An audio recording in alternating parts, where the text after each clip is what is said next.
എനിക്ക് ഒരു 2000 രൂപയുടെ അത്യാവശ്യം ഉണ്ടായിരുന്നു. പൈസ ഉണ്ടാകുമോ എടുക്കാൻ? അയ്യോ ഇപ്പം ഇച്ചിരി ടൈറ്റാണല്ലോ. അത്യാവശ്യമാണോ? എവിടുന്നെങ്കിലും ഒന്ന് സംഘടിപ്പിച്ചതാ. എനിക്ക് അത്രയ്ക്ക് അത്യാവശ്യമായതുകൊണ്ടാണ്. എൻ്റെ അവസ്ഥ അറിയാമല്ലോ. മോളാകുമ്പോൾ എങ്ങനെയെങ്കിലും എന്നെ സഹായിക്കുമെന്ന് എനിക്കറിയാം. ഇപ്പം എൻ്റെ അടുത്ത് കാശില്ലാത്തത് കൊണ്ടാണ്. പക്ഷെ ഞാൻ ഒരു കാര്യം ചെയ്യാം, എൻ്റെ ഒരു ഫ്രണ്ട് ഉണ്ട്, ഞാൻ ചോദിച്ചു നോക്കാം. എന്തെങ്കിലും ഒരു വഴി കാണാതിരിക്കുകയല്ലേ, വിഷമിക്കാതിരിക്കും. നമുക്ക് എന്തെങ്കിലും വഴി ഉണ്ടാക്കാം. മേരി ചേച്ചി, പറഞ്ഞ പൈസ കിട്ടിയിട്ടുണ്ട്. ഞാൻ വൈകിട്ട് വീട്ടിലോട്ട് വരുമ്പോൾ കൊണ്ടുവന്ന് തരാവേ. കൊച്ചു വന്നാ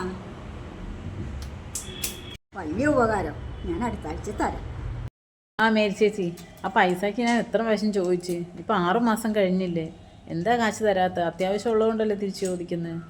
എപ്പോഴും ഇങ്ങനെ വിളിച്ചോണ്ടിരുന്നാൽ കാശുണ്ടാകുമോ? അല്ല, അങ്ങനെ പറഞ്ഞാൽ എങ്ങനെയാണ്? എത്ര പ്രാവശ്യം ഞാൻ ചോദിക്കുന്നത്? എനിക്കൊരു നല്ല കാലം വരട്ടെ, അപ്പോൾ തരാം. നിങ്ങളുടെ എല്ലാ കാര്യങ്ങളും നടക്കുന്നുണ്ടല്ലോ കാശില്ലെന്ന് പറഞ്ഞിട്ട്.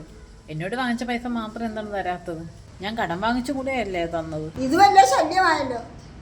ഞാൻ എൻ്റെ പല കാര്യങ്ങളും നടത്തിയെന്നിരിക്കും. നിങ്ങൾ മേലാൽ എൻ്റെ ഫോണിനെ വിളിക്കരുത്.